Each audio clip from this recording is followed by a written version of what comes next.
우리 아빠는 무죄예요. 어린 소녀가 외쳤다. 판사가 그녀의 아버지에게 유죄를 선고하려는 순간이었다. 법정 전체가 웃음으로 터졌다. 의자 끝에 겨우 발이 닿을 정도의 작은 소녀가 어떻게 아버지가 범죄자인지 아닌지를 확신할 수 있을까? 하지만 작지만 단단한 그녀의 눈빛은 어른들의 비웃음 앞에서도 흔들리지 않았다.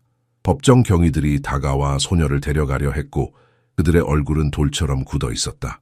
그러나 그들이 손을 뻗기 직전 소녀는 가슴에 꼭 안고 있던 낡은 고민형을 번쩍 들어 올렸다. 아빠는 그런 일 안 했어요. 이 고민형이 증명해 줄 수 있어요. 법정은 무섭도록 조용해졌다. 경위들은 그 자리에서 얼어붙었고 판사는 몸을 앞으로 기울이며 코에 걸쳐진 안경을 고쳐 썼다. 이건 장난이 아니란다, 꼬마야. 그의 낮고 무거운 목소리가 침묵 속에 울려 퍼졌다. 그 고민형 안에 도대체 뭐가 있다는 거니? 그저 아이의 장난감처럼 보였던 인형이 이제 가족의 운명을 완전히 바꿔놓으려 하고 있었다. 하지만 그 전에 우리도 여러분을 알고 싶어요. 댓글로 여러분이 어느 지역에서 보고 계신지 알려주세요. 우리는 부산에서 왔고 늘 저희 이야기를 함께 해주시는 여러분께 진심으로 감사드립니다. 청주시 지방법원의 육중한 문이 열리는 순간 긴장된 공기가 물결처럼 흘렀다. 그 가을 아침 법정은 이미 사람들로 가득 차 있었다. 단풍잎이 창문을 통해 붉게 물들인 빛을 들이우는 가운데 박성호 판사의 날카로운 눈빛은 서류 더미 위를 맴돌고 있었다. 법정의 긴장감은 마치 팽팽히 당겨진 활시위 같았다. 피고인석에 앉은 김민수의 모습은 한 달 전만 해도 상상할 수 없었던 모습이었다. 한때는 자신감 넘치던 그의 어깨는 축 처져 있었고 수염이 덥수룩하게 자란 얼굴은 수감 생활의 고통을 적나라하게 보여주었다. 그의 손목을 감싼 차가운 수갑은 햇빛에 반짝이며 그의 굴욕을 더욱 강조했다. 방청석 첫 줄에는 김지연이 앉아 있었다. 한때 활기찼던 그녀의 얼굴은 이제 걱정과 불면의 그림자로 가득했다. 눈 밑의 다크서클과 마른 뺨은 지난 몇 주 동안의 악몽 같은 시간을 증명하고 있었다. 그녀의 옆에는 작은 딸 은서가 있었다. 8살 소녀는 낡은 고민형을 꼭 끌어안고 아버지를 향한 믿음으로 가득 찬 눈빛을 보내고 있었다. 살인 미수 혐의로 기소된 김민수의 판결을 시작하겠습니다. 판사의 목소리가 법정에 울려 퍼지자 방청객들의 속삭임이 물결처럼 일었다가 사그라들었다. 강 검사는 자신만만한 미소를 지으며 일어섰다. 그의 목소리는 명확했고 말투는 확신에 차 있었다. 존경하는 재판장님, 증거는 명백합니다. 피고인의 지문, 현장에서 발견된 신분증, 그리고 목격자의 증언까지. 김민수는 고개를 떨구었다. 모든 것이 그를 향해 있었다. 증거, 증언, 심지어 동네 사람들의 시선까지도. 그때였다. 아버지는 그런 짓을 하지 않았어요. 작고 날카로운 목소리가 법정을 가로질렀다. 모든 시선이 일제히 중앙으로 달려나온 작은 소녀에게 쏠렸다. 김은서는 낡고 해진 고민형을 마치 방패처럼 품에 안은 채 어른들의 바닷속에서 홀로 서 있었다. 그녀의 까만 눈동자는 어린 나이에 맞지 않는 결연함이 비치고 있었다. 저는 누가 정말로 박 아저씨를 다치게 했는지 알아요. 제 고민형이 모든 것을 보았어요. 법정 여기저기서 낮은 웃음소리가 번졌다. 방청석에 앉아있던 최강민의 얼굴이 순간 창백해졌다가 이내 조소를 띄었다. 질서, 법정의 질서를 지키시오. 판사는 단호하게 의사봉을 내리쳤다. 그의 목소리에는 분노와 당혹감이 섞여 있었다. 김 여사 따님을 즉시 데려가십시오. 그렇지 않으면 법정 모독죄로 조치를 취하겠습니다. 지연은 창피함에 얼굴이 붉어져 서둘러 딸에게 다가갔다. 은서야, 이리 와. 지금은 안 돼. 하지만 은서는 마치 땅에 뿌리를 내린 듯 움직이지 않았다. 작은 손가락이 고민형을 더욱 꽉 쥐었다. 그녀의 눈에서는 눈물이 흘러내리기 시작했지만 목소리는 더욱 단단해졌다. 제발 들어주세요. 제 고민형 안에 진실이 있어요. 할아버지가 넣어두신 거예요. 김민수는 피고인석에서 딸을 바라보며 경악했다. 무슨 말을 하는 거지? 그 인형에 뭐가 있다는 거야? 이 소동을 당장 끝내겠습니다. 강 검사가 냉소적으로 말했다. 어린아이의 상상력이 이 법정의 시간을 낭비할 수는 없습니다. 그 순간 은서는 모두를 놀라게 하는 행동을 했다. 놀라운 힘으로 인형 등에 달린 작은 붉은 하트를 찢어 열었다. 법정 전체가 숨을 죽인 채 지켜보았다. 하트 속에서 나온 작은 물체가 햇빛에 반짝였다. 이것을 보세요. 은서의 목소리가 떨렸다. 이것이 아빠가 결백하다는 증거예요. 은서의 손에서 반짝이는 물체를 본 사람들의 동공이 일제히 커졌다. 그러나 이 모든 혼란이 시작되기 전 3달 전의 봄날로 시간은 거슬러 올라갔다. 청주의 조용한 주택가, 벚꽃이 흩날리던 그날 아침, 김민수는 작업복 단추를 잠그며 식탁에 앉았다. 창문으로 들어오는 봄 햇살이 그의 얼굴을 밝게 비추었다. 그의 손은 거칠었지만 미소는 따뜻했다. 자동차 정비소에서 10년 넘게 일한 흔적이 그의 손마디마다 새겨져 있었다. 은서야, 학교 가방 다 챙겼니? 민수가 커피를 마시며 물었다. 부엌에서 도시락을 싸던 지연이 미소를 지었다.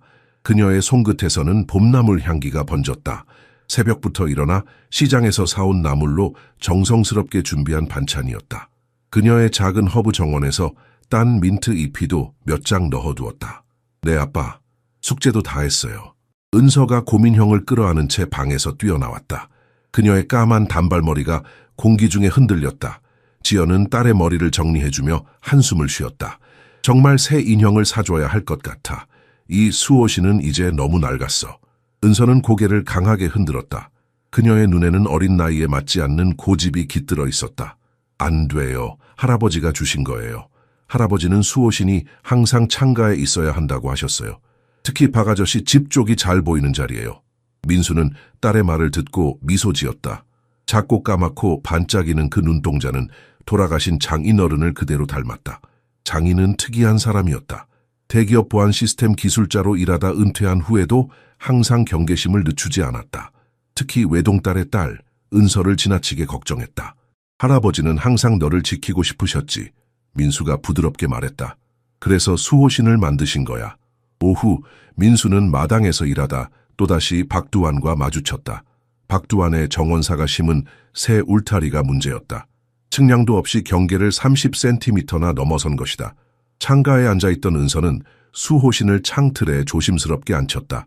고민형의 검은 유리눈이 이웃집 마당을 향했다. 그 순간 언쟁이 시작되었다. 박씨, 이건 명백히 불법이요.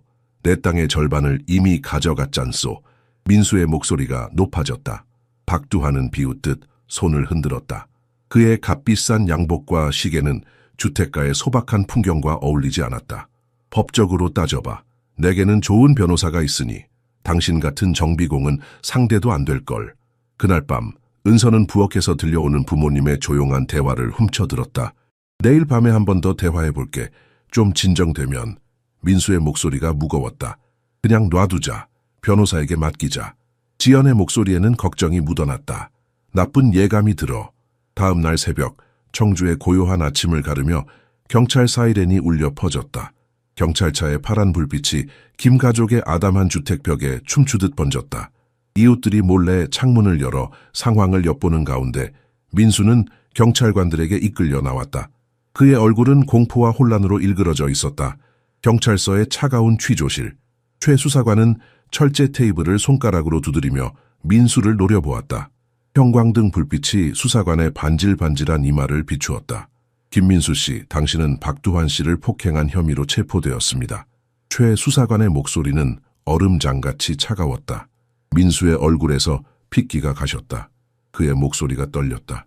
폭행이요. 무슨 어젯밤에 그의 집에 갔지만 대화를 하려고 했을 뿐인데 피해자 몸 옆에서 당신의 신분증이 발견되었습니다. 최 수사관이 증거사진을 테이블 위에 냉정하게 펼쳤다. 그리고 당신의 지문이 후문 손잡이에 선명하게 남아있었죠. 민수는 심장이 멎는 것 같았다. 그의 이마에 식은땀이 맺혔다. 네, 맞습니다. 문을 두드렸어요. 아무도 응답이 없어서 뒷문으로 갔고 그때 박 씨가 이미 쓰러져 있는 걸 발견했어요. 도우려고 했는데 누군가 오는 소리가 들려서 그래서 도망쳤다? 최 수사관의 입가에 비웃는 듯한 미소가 스쳤다. 정말 친절하게 돕고 있던 사람이 왜 도망치죠? 민수의 손이 떨려왔다. 그는 공포에 질린 눈으로 주위를 둘러보았다. 진실을 말하고 있지만 그의 말은 자신의 귀에도 궁색하게 들렸다. 목격자가 당신이 현장에서 뛰쳐나오는 것을 봤습니다. 최 수사관은 서류철을 넘기며 말했다. 그리고 매일같이 다투던 이웃이 갑자기 중상을 입었다? 너무 우연이네요. 복도에서는 지연이 은서를 품에 안고 흐느끼고 있었다. 그녀의 어깨는 통제할 수 없이 떨렸고 눈은 붉게 부어 있었다. 하지만 놀랍게도 은서의 표정은 침착했다. 그녀는 수호신 인형을 가슴에 꼭 안은 채 마치 무언가를 기다리는 듯한 눈빛이었다. 아빠는 그런 거 안 했어. 은서가 어머니에게 속삭였다. 수호신이 알고 있어. 지연은 딸의 말에 대답할 힘조차 없었다. 그저 더 꽉 안아줄 뿐이었다. 그날 밤 청주 지역 뉴스는 민수의 사진으로 도배되었다. 이웃 분쟁으로 인한 살인미수 사건이라는 제목이 화면을 가득 채웠다. 지연은 텔레비전을 끌 수도 없이 그저 멍하니 바라볼 뿐이었다. 공선 변호인은 서류를 대충 훑어보며 한숨을 내쉬었다. 증거가 너무 확실합니다. 그는 지연에게 냉담하게 말했다. 혐의를 인정하고 감형을 받는 것이 최선일 겁니다. 그 말을 듣는 순간 지연의 다리에서 힘이 빠졌다. 벽에 기대어 서서히 바닥으로 미끄러졌다. 그녀의 세상이 무너져 내리고 있었다. 학교에서는 아이들이 은서를 피하기 시작했다. 살인자의 딸이라고 수군거렸다. 급식 시간에 함께 앉으려는 아이는 아무도 없었다. 은서의 작은 어깨가 무거운 짐을 지고 있는 것 같았지만 그녀의 눈빛만은 흔들리지 않았다. 밤이 되면 은서는 정성스럽게 수호신을 창가에 놓았다. 인형의 검은 눈동자가 박두환의 집을 응시하도록, 그리고 작은 목소리로 속삭였다. 수호신, 이제 우리 도와줘야 해. 아빠를 구해줘. 그녀의 작은 손가락이 인형 등의 붉은 하트를 조심스럽게 만졌다. 은서의 작은 손가락이 인형의 붉은 하트를 만지작거리던 그 순간 기억의 문이 활짝 열렸다. 새해 전 겨울, 눈이 소복히 쌓인 날이었다. 은서야 할아버지가 특별한 선물을 가져왔단다. 김태우 할아버지의 목소리는 나이에 비해 놀랍도록 단단했다. 은서는 깡충깡충 뛰어가 할아버지의 품에 안겼다. 할아버지의 외투에서는 담배와 소립 향기가 났다. 그 익숙한 냄새가 은서에게는 안전함 그 자체였다.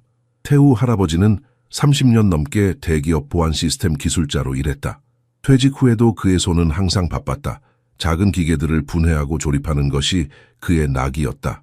그날도 그는 신비로운 미소를 띠며 갈색 곰인형을 꺼냈다. 이것은 그냥 인형이 아니란다, 우리 은서. 할아버지가 인형을 건네며 속삭였다. 그의 눈가에 깊게 패인 주름이 미소와 함께 더 깊어졌다. 수호신이라고 부르렴. 네가 보지 못할 때 그가 대신 세상을 지켜볼 거야. 진짜 슈퍼히어로처럼요? 은서의 까만 눈동자가 호기심으로 반짝였다. 할아버지는 의미심장한 미소를 지었다. 그렇지. 하지만 아무도 모르는 비밀 능력이 있는 슈퍼히어로지. 그의 목소리가 한 톤 낮아졌다. 명심해. 네가 집에 없을 땐 항상 창가에 두고 밖을 바라보게 하는 거야. 그리고 절대로 이 특별한 하트에 대해 아무에게도 말하면 안 돼. 할아버지는 인형 등에 달린 작은 붉은 하트를 은서에게 보여주었다. 그리고 조심스럽게 여는 방법을 가르쳐 주었다. 딱 봐서는 평범한 인형 장식일 뿐이었다. 언젠가 아무도 내 말을 믿지 않는 아주 나쁜 일이 생기면 수호신이 도와줄 거야. 하지만 이건 우리만의 비밀이다. 할아버지의 손가락은 거칠었지만 그 터치는 놀라울 정도로 섬세했다. 은서는 그 순간을 영원히 기억할 것이다. 그것은 단순한 선물 교환이 아니었다. 그것은 약속이었다. 다음 해 봄 벚꽃이 흩날릴 무렵 할아버지는 조용히 세상을 떠났다. 병상에서 마지막으로 은서의 귓가에 속삭인 말은 수호신을 기억하렴이었다. 은서는 할아버지의 가르침을 한 글자도 어기지 않았다. 수호신의 비밀에 대해 부모님에게도 말하지 않았다. 인형은 항상 그녀의 창가에 앉아 특히 박두환의 집이 잘 보이는 각도로 자리 잡고 있었다. 그리고 지금 아버지가 감옥에 갇힌 절망적인 상황에서 은서는 마침내 할아버지의 말씀 의미를 깨닫기 시작했다. 지연이 마침내 눈물로 지친 눈을 감고 잠든 깊은 밤, 은서는 베개 밑에서 작은 손전등을 꺼내 켰다. 떨리는 손으로 그녀는 수호신의 붉은 하트를 조심스럽게 열었다. 솜 사이에서 작은 금속 물체가 반짝였다. 은서의 숨이 멎을 듯 빨라졌다. 이게 할아버지가 말한 거였구나. 그것은 단순한 고민형이 아니었다. 할아버지는 세상에서 가장 소중한 그의 보물, 은서를 지키기 위해 자신의 지식을 총동원해 이 작은 수호자를 만들어냈던 것이다. 은서의 작은 손가락이 그 물체를 건드렸다. 창가에서 달빛이 비치며 그 비밀의 윤곽을 드러냈다. 그것은 최첨단 초소형 감시 카메라였다. 할아버지의 지문이 묻어있는 듯한 정교한 기술의 결정체. 수호신, 너 정말 모든 걸 봤구나. 은서가 속삭였다. 그녀의 눈에서 눈물이 흘러내렸지만 그 입술에는 희망의 미소가 번졌다. 청주지방법원의 웅장한 대리석 기둥이 압도적인 무게감으로 서 있었다. 예비 심리가 열리는 법정은 이른 아침부터 사람들로 꽉 찼다. 공기는 무거웠고 긴장감이 물결처럼 자리를 채웠다. 민수는 피고인석에 앉아 있었다. 3주간의 구금 생활이 그를 완전히 다른 사람으로 만들어버렸다. 뺨은 움푹 패였고 눈가에는 깊은 주름이 생겼다. 수갑에 묶인 손목은 이제 너무 말라 고리가 헐거워진 듯했다. 그는 첫 줄에 앉아있는 지연과 은서를 바라볼 용기조차 없었다. 그저 바닥만 응시할 뿐이었다. 첫 번째 증인을 불러주십시오. 판사의 목소리가 울려 퍼졌다. 이 정원사는 구부정한 어깨로 증인석에 올랐다. 여러 이웃집의 정원을 관리하는 그는 동네의 모든 소문을 아는 인물이었다. 그의 손은 흙먼지와 거친 노동으로 갈라져 있었다. 네, 저는 그들이 싸우는 것을 여러 번 봤습니다. 그의 목소리는 나직했지만 확신에 차 있었다. 김 씨는 항상 분노에 차 있었어요. 한 번은 내 땅에서 당장 그 벽을 치우지 않으면 이라고 위협하는 것도 들었습니다. 민수는 고개를 저었지만 아무도 그를 바라보지 않았다. 다음 증인은 윤 할머니였다. 그녀는 다리가 불편해 보조기를 짚고 들어왔다. 70대 후반의 그녀는 동네에서 가장 오래 산 주민이었다. 사건 이틀 전 김 씨가 박 씨가 후회하게 만들겠다고 소리치는 걸 분명히 들었어요. 창문이 열려 있어서 다 들렸죠. 그녀의 목소리는 떨렸지만 눈빛은 단호했다. 지연의 눈에서 눈물이 흘러내렸다. 그녀는 몸을 앞으로 숙이고 얼굴을 손에 묻었다. 은서는 수호신을 꼭 끌어안고 모든 증인들을 놀라울 정도로 집중해서 관찰했다. 강 의사가 증인석에 올랐다. 병원에서 박두환을 치료한 그는 의학적 견해를 제시했다. 부상은 명백히 계획적인 공격과 일치합니다. 둔기로 뒤에서 가해진 타격이었고 살인의 의도가 있었다고 볼 수 있습니다. 법정 안의 공기가 더욱 무거워졌다. 지연은 몸을 떨기 시작했다. 은서는 어머니의 손을 꼭 잡았다. 그녀의 작은 손가락이 놀랍도록 단단했다. 마지막 증인 박두환이 휠체어를 타고 들어왔다. 그의 머리에는 여전히 붕대가 감겨 있었고 얼굴은 고통으로 일그러져 있었다. 청중석에서 동정의 수군거림이 일었다. 김민수가 내 집에 침입했습니다. 박두환의 목소리는 약했지만 또렷했다. 그는 벽 때문에 화가 나 있었어요. 네가 대가를 치를 것이라고 소리쳤습니다. 그 다음 순간 머리에 강한 충격을 느꼈고 그 후로는 기억이 없습니다. 거짓말이야. 민수가 갑자기 일어섰다. 경비원들이 그를 즉시 제지했다. 내가 도착했을 때 이미 쓰러져 있었다고. 피고인은 조용히 하십시오. 판사가 단호하게 말했다. 또 다시 방해하면 퇴정시키겠습니다. 지연은 완전히 절망에 빠졌다. 그녀의 어깨가 무거운 짐을 진 듯 축 처져 있었다. 하지만 은서는 놀랍도록 차분했다.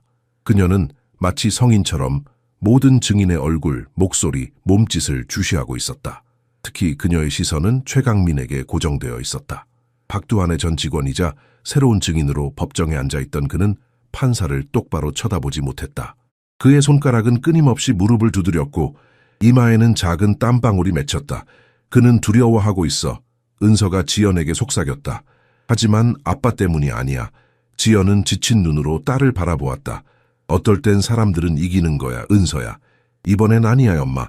은서의 목소리는 작았지만 확신에 찼다. 그녀의 손이 수호신의 등을 쓰다듬었다. 수호신이 모든 걸 봤어. 법정을 나서며 은서는 결심했다. 오늘 밤 그녀는 수호신이 본 것을 확인할 것이다. 비가 내리는 금요일 아침, 지연은 학교 상담실 앞 의자에 앉아 있었다. 그녀의 손은 쉬지 않고 떨렸고 검은 우산에서 떨어지는 빗방울이 그녀의 낡은 구두 위에 동그란 얼룩을 만들었다. 이사를 가시는 게 어떨까요?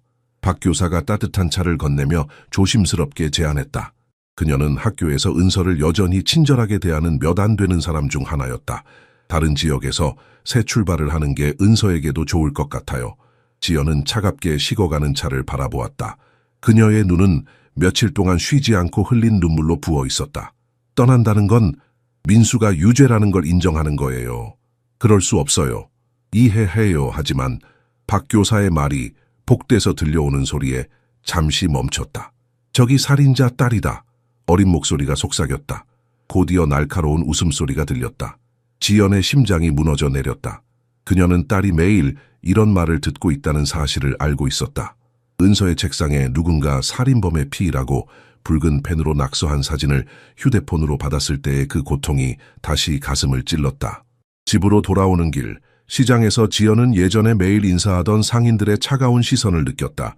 그들은 더 이상 그녀에게 가장 싱싱한 채소를 건네지 않았다. 대신 시들어가는 상품을 집어들며 특별 가격에 드릴게요라고 말했다. 그것은 동정이 아니라 거리두기의 다른 형태였다. 빚은 산처럼 쌓여갔다.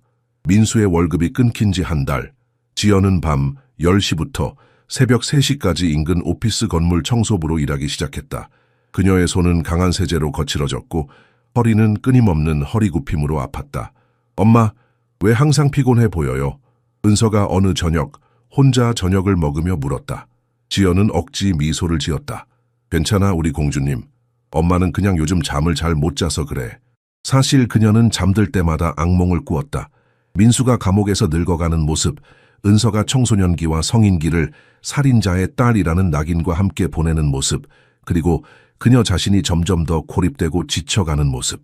침실에서 흐느끼는 소리를 듣고 은서는 문 앞에 조용히 서 있었다. 그녀의 작은 손이 문고리를 잡았다가 놓았다. 대신 그녀는 자기 방으로 돌아가 수호신을 창가에 앉혔다. 우리가 엄마를 도와야 해, 수호신. 그녀가 속삭였다. 엄마는 이제 웃지도 않아. 눈에서 빛이 사라졌어. 바로 그때 현관문 종소리가 울렸다. 지연이 문을 열자 한지성이 미소를 지으며 서 있었다. 박두환의 건축자재 공급업자였던 그는 진심 어린 걱정을 담은 얼굴로 찾아왔다. 많이 힘드시죠? 혹시 재정적 도움이 필요하시면. 그가 봉투를 내밀었다. 지연의 눈이 잠시 희망으로 빛났다. 하지만 은서가 갑자기 그들 사이에 끼어들었다. 괜찮아요, 필요 없어요. 그녀가 차갑게 말했다. 그리고 엄마의 손을 잡아당겼다. 왜 그렇게 무례하게 굴어? 문이 닫히자 지연이 물었다. 은서는 한지성이 서 있던 곳을 응시했다. 그 사람은 친구가 아니에요, 엄마. 그녀의 목소리에는 확신이 담겨 있었다. 밤이 깊어갈수록 은서의 결심은 더욱 굳어졌다. 수호신이 보여줄 진실을 찾아낼 시간이 왔다. 깊은 밤 지연의 고단한 숨소리가 작은 아파트에 울려 퍼졌을 때 은서는 살금살금 거실로 나왔다. 그녀의 작은 발은 오래된 마루바닥에 삐걱거리는 부분을 정확히 피해 움직였다. 수호신은 그녀의 품에 안겨 있었다. 주방 서랍에서 꺼낸 엄마의 태블릿은 충전이 거의 되어 있지 않았다. 은서는 침착하게 아빠의 도구함에서 작은 케이블을 찾아냈다. 그녀의 작은 손가락은 할아버지에게서 물려받은 정교함으로 움직였다. 수호신의 하트를 조심스럽게 열자 작은 메모리 카드가 나왔다. 그리고 그 옆에는 초소형 카메라. 할아버지는 이 작은 기계를 만들며 얼마나 많은 밤을 보냈을까. 그 생각에 은서의 눈가가 촉촉해졌다. 태블릿에 카드를 연결하는 순간 은서의 심장은 빠르게 뛰기 시작했다. 화면에 여러 개의 비디오 파일이 나타났다. 모두 날짜별로 정리되어 있었다. 그녀의 손가락이 떨렸다. 곧 아버지의 운명을 바꿀 진실을 보게 될 것이다. 박두환이 공격당한 날짜의 파일을 열었다. 영상이 로딩되는 몇 초가 영원처럼 느껴졌다. 그리고 마침내 그녀의 창문에서 바라본 이웃집 마당이 어두운 화면에 나타났다. 오후 11시 17분, 영상 하단에 표시된 시간이 깜빡였다. 두 남자가 격렬하게 말다툼하고 있었다. 한 명은 분명히 박두환이었다. 다른 한 명은 최강민. 은서의 입에서 작은 탄성이 새어나왔다. 그는 박두환의 전 직원이었다. 법정에서 아버지에게 불리한 증언을 했던 바로 그 사람. 약속했잖아. 최강민의 목소리가 작은 스피커를 통해 흘러나왔다. 내 몫을 달라고. 박두환은 거만한 태도로 손을 휘저었다. 날 협박하지 마, 최. 부산에서 네가 한 일을 알고 있어. 내가 한마디만 하면 넌 쓰레기 취급받을 거야. 말다툼은 점점 격해졌다. 최강민이 앞으로 나섰고 박두환은 뒤로 물러섰다. 그리고 순식간에 최강민이 정원 장식용 돌을 집어들어 박두환의 머리를 내리쳤다. 박두환은 즉시 쓰러졌다. 은서는 손으로 입을 막았다. 화면 속 최강민은 공포에 질려 주위를 둘러보았다. 그의 시선이 박두환 집 현관에 설치된 보안 카메라에 고정되었다. 재빨리 그는 벤치를 끌어와 올라가 카메라를 비활성화했다. 11시 42분 민수가 화면에 나타났다. 그는 전면 문을 두드렸고 아무도 응답하지 않자 집 주변을 돌았다. 쓰러진 박두환을 발견하고 놀란 표정으로 다가가 맥박을 확인했다. 그 순간 그의 지갑이 뒷주머니에서 미끄러져 떨어졌다. 갑자기 소리가 들리자 민수는 놀라 주위를 둘러보고 달아났다. 몇 초 후 제3의 인물이 화면에 등장했다. 한지성이었다. 그는 차분히 상황을 살폈고 민수의 지갑을 집어 박두환의 몸 옆에 의도적으로 놓았다. 그들이 아빠를 함정에 빠뜨렸어. 은서의 목소리가 떨렸다. 눈물이 뺨을 타고 흘러내렸지만 그것은 슬픔의 눈물이 아니었다. 그것은 분노와 결의에 찬 눈물이었다. 수호신이 모든 걸 봤어. 그녀는 태블릿 화면을 보며 속삭였다. 이제 할 일이 분명해졌다. 다음 날 새벽, 은서는 평소보다 일찍 일어났다. 그녀의 머릿속은 밤새 본 영상으로 가득했다. 하지만 두려움 대신 특별한 목적의식이 그녀를 채웠다. 아빠를 구할 증거가 있었다. 이제 그것을 안전하게 지키고 올바른 사람에게 전달하는 방법을 찾아야 했다. 우선 은서는 태블릿에서 비디오 파일을 복사했다. 할아버지가 알려준 대로 아무도 의심하지 않을 장소에 숨겨야 했다. 그녀는 태블릿의 게임의 폴더에 파일을 옮겼다. 정글 어드벤처 게임의 데이터 폴더 아니라면 아무도 찾지 못할 것이다.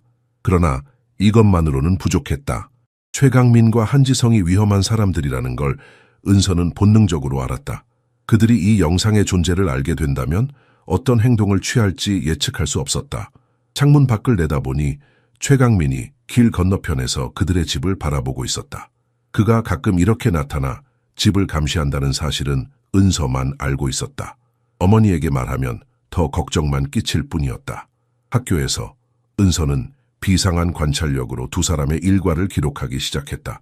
최강민은 매일 오전 10시쯤 동네 카페에 들르고 한지성은 목요일마다 지역 건설 회사와 회의를 했다. 그녀는 이 모든 것을 작은 공책에 기록했다. 은서야, 무엇을 그렇게 열심히 쓰고 있니? 박 교사가 수업 중에 물었다. 과학 프로젝트예요, 선생님. 은서가 재빨리 대답했다. 기술과 정의에 관한 거예요. 점심시간 은서는 조심스럽게 학교 도서관에 들어갔다. 그녀는 법과 증거에 관한 어린이 책을 찾았다. 변호사가 되고 싶었던 적은 없었지만 지금은 법정이 어떻게 작동하는지 알아야 했다. 비디오 증거는 법정에서 인정될까요? 그녀가 사서 선생님에게 물었다. 물론이지. 사서가 미소 지으며 대답했다. 왜 그런 걸 궁금해하니? 그냥 텔레비전에서 봤어요. 저녁이 되자 은서는 창가에서 최강민과 한지성이 낡은 벽 근처에서 격렬하게 대화하는 것을 발견했다. 그녀는 즉시 수호신을 창가에 놓고 카메라가 그들을 향하게 했다. 그 녀석은 무기징역을 받을 거야. 걱정 마. 한지성의 말이 희미하게 들렸다. 증거는 완벽해. 누군가 뭔가를 봤으면 어쩌지. 최강민이 불안하게 주위를 둘러보았다. 주변에 다른 집들도 있잖아. 은서의 입가에 작은 미소가 번졌다. 수호신이 다 봤어. 그녀는 속삭였다. 이제 모두가 볼 차례야. 그녀의 어린 나이가 무기가 될 수 있다는 것을 은서는 깨달았다. 아무도 8살 소녀를 의심하지 않을 것이다. 이것이 그녀의 장점이었다. 그리고 지금 그녀는 자신만의 계획을 세우고 있었다. 은서의 계획이 하나씩 형태를 갖추어 가던 그 순간 예상치 못한 장애물이 나타났다. 아침 신문의 작은 기사가 지연의 손을 떨게 만들었다. 윤 변호사 사무실 침입 사건, 김민수 사건 서류 도난 지연은 신문을 내려놓고 벽에 등을 기댔다. 그녀의 다리가 후들거렸다. 이미 부족했던 희망의 실마리가 또 하나 끊어지는 것 같았다. 신이시여. 그녀의 입술이 떨렸다. 이제 어떻게 해야 하지? 다른 변호사를 선임할 돈도 없는데. 은서는 조용히 그러나 날카롭게 모든 것을 지켜보았다. 어른들의 세계는 때로 너무 투명했다. 누군가 아빠를 감옥에 가두기 위해 필사적으로 노력하고 있었다. 그 사실이 그녀의 결심을 더욱 굳게 만들었다. 그날 오후 학교에서 돌아오는 길에 은서는 그들의 집을 지켜보는 낯선 차를 발견했다. 차 안에는 한지성이 앉아 있었다. 그의 눈이 은서와 마주쳤을 때 섬뜩한 미소가 그의 얇은 입술에 번졌다. 그리고 그는 목을 긋는 동작을 천천히 했다. 은서의 등줄기에 차가운 전율이 흘렀다. 그녀의 작은 발걸음이 빨라졌다. 집에 도착하자마자 모든 문을 잠그고 수호신을 꼭 안았다. 그녀의 심장은 마치 달아나려는 새처럼 빠르게 뛰었다. 걱정 마, 수호신. 우린 괜찮아. 그녀는 속삭였지만 자신의 목소리에도 불안함이 묻어 있었다. 밤이 깊어지자 창문 밖에서 이상한 소리가 들렸다. 지연은 즉시 경찰에 전화했지만 출동한 경찰관의 태도는 냉담했다. 아마 동네 아이들의 장난일 겁니다. 경찰관이 무성의하게 주변을 살피며 말했다. 살인자의 가족이 동네에 사는 것을 사람들이 좋아하지 않죠. 경찰이 떠난 후 은서는 현관문 아래로 밀어 넣어진 쪽지를 발견했다. 떨리는 손으로 그것을 집어들었다. 호기심 많은 어린아이들에게는 사고가 자주 일어나지. 특히 특별한 고민형을 가지고 노는 아이들에게. 은서의 얼굴이 창백해졌다. 그들이 수호신에 대해 알고 있었다. 어떻게든 최강민이나 한지성이 카메라의 존재를 알아차린 것이다. 시간이 얼마 남지 않았다. 그날 밤 은서는 평소와 달리 잠을 이루지 못했다. 창문 너머로 달빛이 그녀의 불안한 얼굴을 비추었다. 결정을 내려야 했다. 더 이상 기다릴 수 없었다. 엄마 은서가 아침 식탁에서 단호한 목소리로 말했다. 내일 법정에 가야 해요. 더는 기다릴 수 없어요. 지연은 혼란스러운 표정으로 딸을 바라보았다. 무슨 말을 하는 거니? 은서는 수호신을 꼭 끌어안았다. 수호신이 진실을 알고 있어요. 이제 모두가 알아야 할 때예요. 아빠, 비밀을 하나 말해줄게요. 은서가 교도소 면회실에서 민수에게 속삭였다. 지연은 변호사와 이야기하기 위해 잠시 자리를 비운 상태였다. 민수는 딸의 진지한 표정을 유심히 살폈다. 한 달 만에 은서가 마치 몇 년은 더 성숙해진 것 같았다. 그녀의 눈에는 어린아이에게서 보기 힘든 결연함이 깃들어 있었다. 무슨 비밀이니 공주님? 민수가 물었다. 은서는 주위를 둘러본 후 목소리를 더 낮췄다. 수호씨는 그냥 인형이 아니에요. 할아버지가 여기에 카메라를 넣어두셨어요. 그녀는 인형의 등에 있는 작은 하트를 가리켰다. 민수의 눈썹이 치켜 올라갔다. 카메? 쉿! 은서가 급히 손가락을 입에 갖다 댔다. 여기서 보여줄 수 없지만 수호신이 그날 밤 모든 걸 봤어요. 최강민 아저씨가 박 아저씨를 돌로 때리는 것도 봤고 한지성 아저씨가 아빠 지갑을 박 아저씨 옆에 놓는 것도 다 봤어요. 민수의 얼굴이 창백해졌다. 그의 굳은 살 박힌 손이 떨리기 시작했다. 세상에, 그가 머리를 감싸쥐었다. 최강민은 항상 박두환에게 원한이 있었어. 부당하게 해고당했거든. 그리고 한지성은 그의 눈이 깨달음으로 커졌다. 한지성은 박두환과 함께 자재 공급 업체들을 속이고 있었어. 내가 그 저질 자재에 대해 추궁했었지. 우리가 이 영상을 판사님께 보여줘야 해요. 은서가 작지만 단호한 목소리로 말했다. 안 돼. 민수가 딸의 손을 꽉 잡았다. 너무 위험해. 그들이 네가 이런 증거를 가지고 있다는 걸 알면. 하지만 아빠는 무죄예요. 여기 있으면 안 돼요. 민수는 딸의 눈을 깊이 들여다보았다. 그 작은 눈동자에 담긴 용기와 결단력에 가슴이 아팠다. 8살짜리 아이가 왜 이런 상황을 겪어야 하는 걸까? 그는 자신의 무력함에 분노가 치밀었다. 은서야, 약속해. 혼자서는 아무것도 하지 마. 윤 변호사에게 이야기해. 오직 그에게만. 그 순간 지연이 윤 변호사와 함께 돌아왔다. 변호사의 표정은 침울했다. 상황이 좋지 않습니다, 김씨. 그가 한숨을 내쉬었다. 재판이 다음 주로 앞당겨졌습니다. 민수는 고개를 떨구었다. 그의 어깨가 무거운 짐을 진 듯 쳐졌다. 하지만 은서의 눈에는 결심이 더욱 굳건해졌다. 그녀는 자신이 해야 할 일을 정확히 알고 있었다. 교도소를 나오며 은서는 아빠의 애원에도 불구하고 마음을 정했다. 그녀는 더 이상 기다릴 수 없었다. 가족을 위해, 진실을 위해 그녀는 행동해야만 했다. 윤 변호사를 몰래 만나려던 은서의 계획은 다음 날 아침 충격적인 뉴스로 무산되었다. 그녀의 작은 라디오에서 앵커의 목소리가 흘러나왔다. 청주시 변호사 사무실 침입 사건 후속 보도입니다. 윤 변호사는 현재 피습으로 인한 중상을 입고 병원에서 치료 중이며 김민수 사건 관련 모든 파일이 소실된 것으로 알려졌습니다. 은서의 손에서 라디오가 떨어졌다. 작은 플라스틱 상자가 바닥에 부딪히며 건전지가 튀어나왔다. 그녀의 심장이 빠르게 뛰었다. 이것은 우연이 아니었다. 누군가 적극적으로 아빠를 도울 수 있는 모든 사람을 제거하고 있었다. 지연은 이 소식에 완전히 절망했다. 이제 누가 민수를 변호하지? 재판은 사흘밖에 남지 않았는데 그날 오후 학교에서 돌아오던 은서는 골목길에서 최강민을 마주쳤다. 그의 눈빛이 은서의 심장을 얼어붙게 했다. 그는 담배를 피우며 서 있었고 그의 입계는 불길한 미소가 맺혀 있었다. 작은 아가씨, 학교는 어땠어? 그의 목소리는 꿀처럼 달콤했지만 그 밑에는 독이 숨겨져 있었다. 은서는 대답 없이 걸음을 재촉했다. 심장이 귓가에서 쿵쾅거렸다. 네 아버지가 오래 감옥에 있을 것 같아. 최강민이 그녀의 뒤에서 말했다. 네가 뭔가 특별한 것을 가지고 있지 않다면 말이야. 인형 같은 건 말이야. 은서의 등줄기로 차가운 공포가 흘렀다. 어떻게 알았을까? 그녀는 뒤돌아보지 않고 뛰기 시작했다. 집에 도착하자마자 모든 문을 걸어 잠그고 수호신을 꼭 안았다. 그날 밤 다시 한번 창문 밖에서 소리가 들렸다. 이번에는 훨씬 더 크고 명확했다. 누군가 뒷문 잠금 장치를 흔들고 있었다. 지연은 공포에 질려 경찰에 전화했다.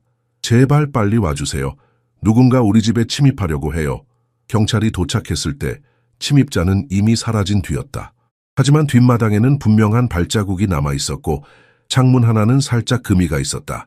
아마도 일반적인 주택 침입 시도로 보입니다. 경찰관이 메모를 하며 말했다. 하지만 그의 눈빛에는 의심이 서려 있었다. 요즘 이 동네에 이런 일이 많습니다. 경찰이 떠나고 지연이 겨우 잠이 들었을 때 은서는 베개 밑에서 또 다른 쪽지를 발견했다. 집안에 누군가 들어왔던 것이다. 작은 소녀들은 위험한 비밀을 간직하면 안 되는 법이야. 내일 밤 공원 벤치에 그 인형을 두고 오렴. 그렇지 않으면 엄마에게 무슨 일이 생길지 모른단다. 은서의 손이 떨렸다. 그녀의 방, 그녀의 안전한 공간이 침범당했다. 그들은 이제 엄마까지 위협하고 있었다. 눈물이 볼을 타고 흘렀지만 그녀의 표정은 점점 더 단호해졌다. 두려움이 분노로 바뀌는 순간이었다. 이 악당들은 그녀의 가족을 파괴했다. 아빠를 감옥에 보냈고 엄마를 슬픔에 빠뜨렸으며 이제 그녀까지 위협하고 있었다. 하지만 그들은 한 가지를 과소평가했다. 김은서의 결단력을. 그날 밤 은서는 중요한 결정을 내렸다. 그녀는 더 이상 기다릴 수 없었다. 내일 법정에서 모든 진실이 드러날 것이다. 청주지방법원은 그 어느 때보다 사람들로 붐볐다.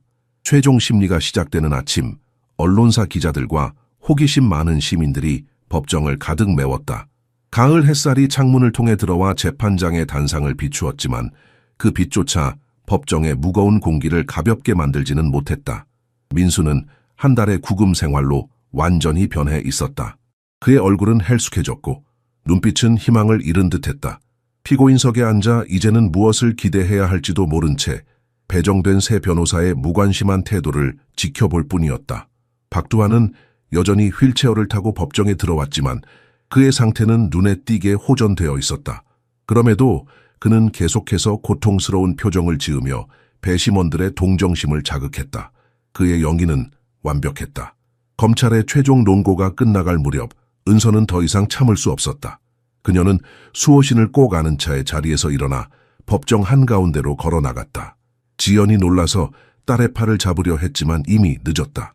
제 아빠는 무죄예요. 저에게 증거가 있어요. 은서의 목소리가 법정 전체에 울려 퍼졌다. 즉시 법정 경비원들이 움직였고 방청객 사이에서 술렁임이 일어났다. 법정의 질서를 지키시오. 판사가 의사봉을 강하게 내리쳤다. 그의 표정은 분노와 당혹감이 뒤섞여 있었다. 제발 제 인형 안을 봐주세요. 은서가 눈물을 글썽이며 간청했다. 제 할아버지는 보안 시스템 전문가셨어요. 이 인형 안에 카메라를 설치하셨다고요. 이 발언에 법정이 혼란에 빠졌다. 방청석에 앉아있던 최강민이 갑자기 일어섰다. 그의 얼굴에는 공포가 스쳤다. 몇 줄 뒤에 앉아있던 한지성 역시 출구를 향해 움직이려는 기색이 역력했다. 황당무계한 소리입니다. 검사가 항의했다. 어린아이의 상상력을 진지하게 받아들일 수는 없습니다. 그러나 젊은 여성 배심원 한 명이 목소리를 높였다. 재판장님, 확인해보는 것이 어떨까요? 아무것도 없다면 정상적으로 진행하면 됩니다. 마지못해 판사는 고개를 끄덕였다. 법원 경비원이 은서에게 다가가 수호신을 받아들었다. 은서의 지시에 따라 그는 인형 등의 작은 하트를 조심스럽게 열었고 그 안에서 작은 카메라가 드러났다. 법원 기술 담당자를 불러 이것에 무엇이 기록되어 있는지 확인해야겠습니다. 판사가 말했다. 안 돼요. 한지성이 갑자기 소리쳤다. 동시에 최강민은 출구로 뛰어가려 했지만 경비원들에게 가로막혔다. 몇 분 안에 법원 기술자가 소형 카메라를 컴퓨터에 연결했다. 그리고 법정 벽면에 그날 밤의 영상이 투사되기 시작했다. 최강민이 박두환을 공격하고 한지성이 민수의 지갑을 의도적으로 증거로 조작하는 장면이 선명하게 보였다. 박두환의 얼굴이 창백해졌다. 갑자기 그의 마비가 기적적으로 사라지더니 휠체어에서 벌떡 일어나 도망치려 했다. 충격을 받은 법원 경비원들이 그를 붙잡았다. 법정은 완전한 혼란에 빠졌다. 그리고 그 중심에는 작은 고민형을 안고 서 있는 8살 소녀가 있었다. 법정은 김민수의 즉각적인 석방을 명령합니다. 판사의 목소리가 쩌렁쩌렁 울려 퍼졌다. 또한 검찰과 경찰의 수사 과정에 대한 전면적인 조사를 시작할 것을 지시합니다. 영상이 끝나자 법정은 완전한 혼란에 빠졌다. 박두환, 최강민, 한지성은 즉시 체포되었다. 박두환은 갑자기 휠체어에서 뛰어올라 도망치려 했지만 출구는 이미 봉쇄되어 있었다. 그의 불구 연기는 순식간에 무너졌다. 김 가족에게 부당하게 가해진 고통에 대해 법원은 깊은 유감을 표합니다. 판사가 엄숙하게 선언했다. 특히 어린 김은서 양의 놀라운 용기에 경의를 표합니다. 그녀의 결단력은 우리 어른들이 발견하지 못한 진실을 밝혀냈습니다. 민수의 수갑이 풀리는 소리가 법정에 울려 퍼졌다. 그는 믿을 수 없다는 표정으로 자신의 손목을 내려다보았다. 한 달 넘게 그의 일부였던 차가운 금속이 마침내 사라졌다. 그는 벤치에서 일어나 딸과 아내에게 달려갔다. 세 사람은 법정 한가운데서 서로를 껴안았다. 민수의 어깨가 흐느낌으로 떨렸다. 지연의 눈에서는 끝없는 눈물이 흘러내렸다. 은서는 아빠의 품에 안겨 그 오랜 시간 참아왔던 모든 두려움과 긴장을 마침내 풀어놓았다. 기자들이 이들 주위로 몰려들었다. 카메라 플래시가 연이어 터졌다. 김은서 양, 어떻게 이런 용기를 낼 수 있었나요? 수호신 인형의 비밀을 언제 알게 되었나요? 질문이 쏟아졌다. 하지만 김 가족은 세상이 없는 것처럼 서로를 꼭 안고 있었다. 이 순간만큼은 그들만의 시간이었다. 이후 조사에서 충격적인 진실이 더 드러났다. 박두환은 수년간 부정한 방법으로 사업 제국을 건설해왔다. 한지성은 그의 공범으로 저품질 건축 자재를 곡에 공급하는 사기를 저질러왔다. 최강민은 부당하게 해고된 후 이들의 비리를 발견했고 협박하다가 결국 폭력 사태로 이어진 것이었다. 더 충격적인 사실은 지역 경찰 내부에도 박두환의 뇌물을 받은 인물들이 있었다는 것이다. 이들은 초기 수사를 의도적으로 민수에게 불리하게 이끌었다. 윤 변호사 사무실 침입과 공격 역시 이들의 소행이었다. 어떻게 인형을 그렇게 배치해야 한다는 걸 알았니? 며칠 후 한 기자가 은서에게 물었다. 은서는 수호신을 꼭 아는 채 미소 지었다. 그녀의 미소에는 어린아이의 순수함과 함께 경험에서 오는 지혜가 깃들어 있었다. 할아버지는 항상 말씀하셨어요. 세상을 주의 깊게 관찰해야 하지만 동시에 세상이 우리를 지켜보고 있는지도 확인해야 한다고요. 그래서 할아버지는 수호신을 만드셨어요. 할아버지가 더 이상 여기 계시지 않을 때 우리 가족을 지키기 위해서요. 한국 최연소 탐정이라는 제목의 기사가 전국을 휩쓸었다. 은서의 이야기는 사법제도 개혁에 대한 논의와 함께 정의를 위해 외치는 가장 작은 목소리조차 경청해야 한다는 중요한 교훈을 남겼다.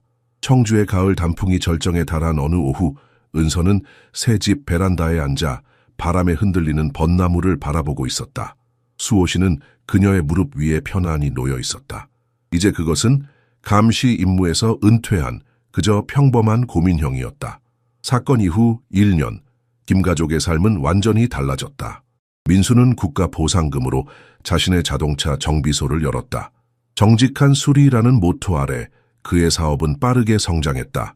지연은 대학 공부를 다시 시작해 사회복지사의 꿈을 좇고 있었다.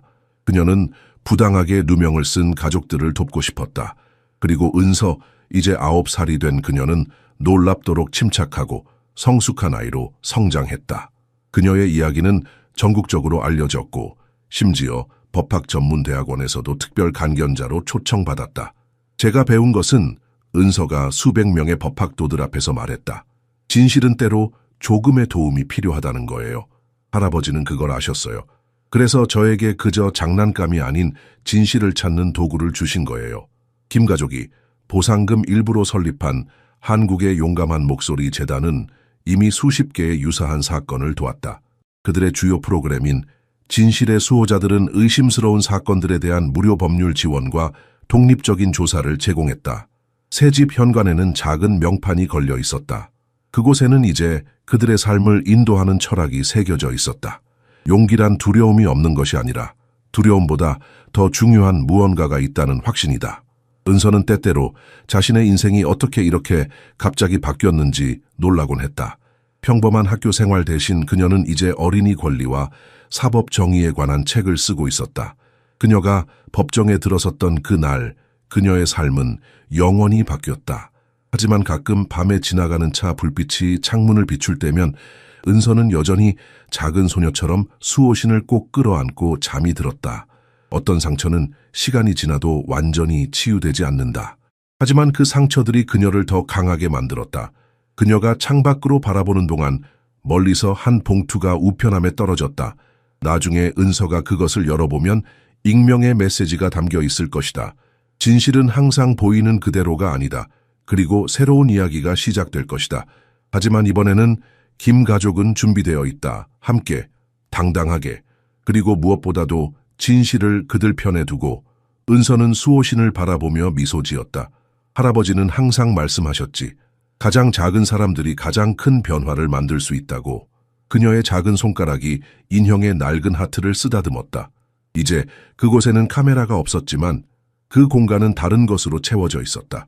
용기와 희망, 그리고 정의에 대한 흔들리지 않는 믿음으로.